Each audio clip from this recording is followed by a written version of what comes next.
Well, when you start examining other temples around the world,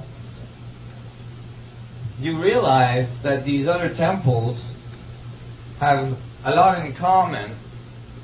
That is, they're all very, very difficult to explain with vine ropes, copper tools, no pulley, and so on.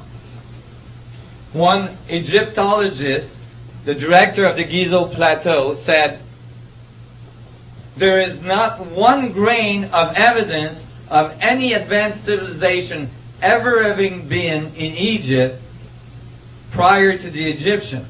And I thought that was one of the most accurate statements I ever heard from an archaeologist. Because if you're looking for grains of evidence of sand, you will miss it. If you got your head in the sand, you will miss it. But if you look up from the sand and stop looking for grains of evidence, you will see millions of tons of rocks right in front of your eyes, giving you some pretty damn good evidence. The Grand Pyramid at Giza is made of 2,300,000 stones. 2,300,000 stones. It stands at 481 feet of altitude. Its base is 13 square acres. That is extremely large. When you take survey pictures, satellite picture of the apex of the Grand Pyramid at Giza, it is 1/4 of an inch off the center of the base. That's 13 square acres. 13 acres square. 1/4 of an inch off center. That's after placing 2,300,000 stones that you have cut with copper tools.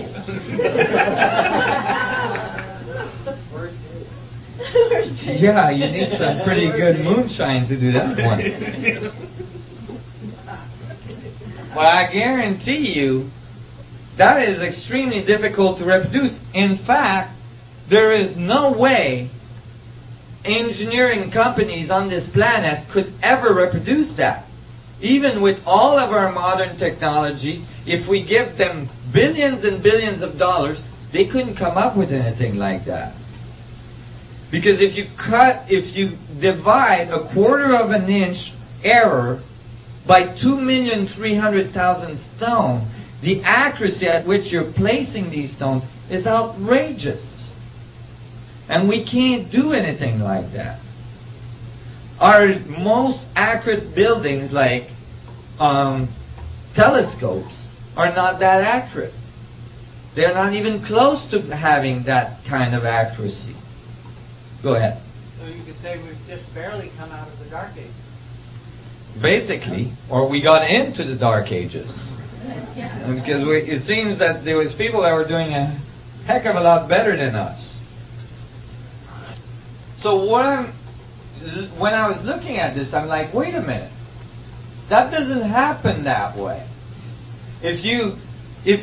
Why is it that we think, that this is taught as facts to children in schools every day? That the pyramids were built by people pulling on vine ropes? And you know why? Because in the 1800s, a bunch of English archaeologists showed up in Egypt, and that's the only thing they could come up with. And because they had PhDs and they were very respected archaeologists, since then, everybody is repeating the same thing. And somehow, a theory that's completely unproven became a fact. In fact, you will not get a PhD in archaeology if you say anything else about the pyramids. I guarantee you that. You cannot get a PhD in archaeology by saying the pyramids were built by Little Green Man. This is one of the problems with education.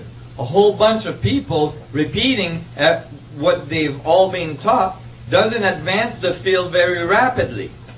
Because everybody is repeating the same thing, you're not going anywhere. So, but these archaeologists never actually, I know they're not mathematicians, but this is simple mathematics, okay? You take the number of stone, they tell you that the pyramids had to be built in 20 years, okay? So that the dynastic Egypt worked. And then you calculate how fast they had to put the stones in. At 7 days a week, 10 hours a day, 365 days a year, for 20 years, they had to place the stone every 2 minutes to finish the pyramid on time. With that level of accuracy. Never mind. But then the archaeologists say, no, those were farmers. They could only build the pyramids during the time of the flood of the Nile when they couldn't work in the fields. 3 months out of the year. See, when they had that 3 months vacation, hey, let's all go and build a huge pyramid. So they went out there and built pyramids 3 months out of the year. You redo your calculation. Now they have to place a rock every 2 seconds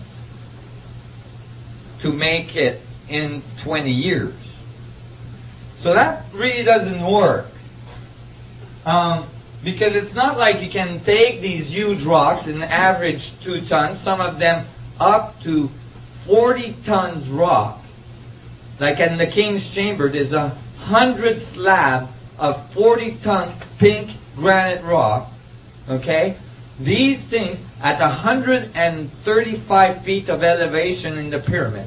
It's not like you go, hey Joe, catch this one. Hey Joe, catch this one.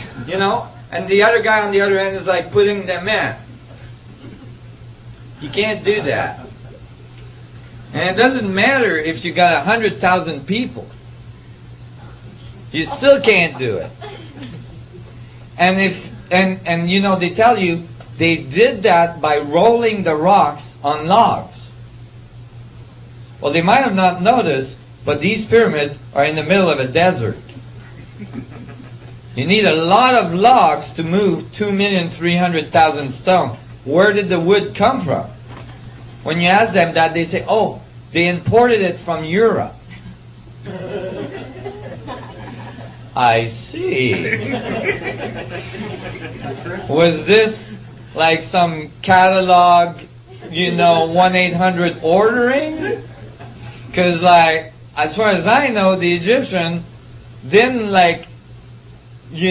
easily navigated into Europe, cut millions of logs they would have needed, and brought them back. There's no evidence of that.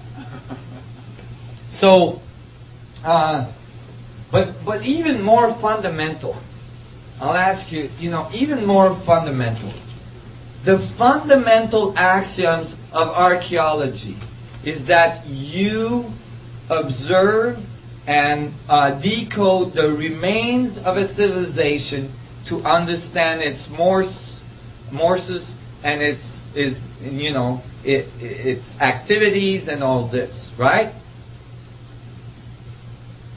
Okay. There is over 1 million hieroglyph walls in Egypt. Thousands and thousands of hieroglyph walls in Egypt. In the temples, in the tombs, everywhere. They tell us how they made love. They tell us how they eat. They tell us how they went to the washroom. They tell us everything about their life. Everything. Not one of those walls mentioned building the pyramids. What? They forgot? You're talking about something that would have taken a huge effort. You'd think they would have put at least a little wall somewhere saying, oh, by the way, we built the pyramids.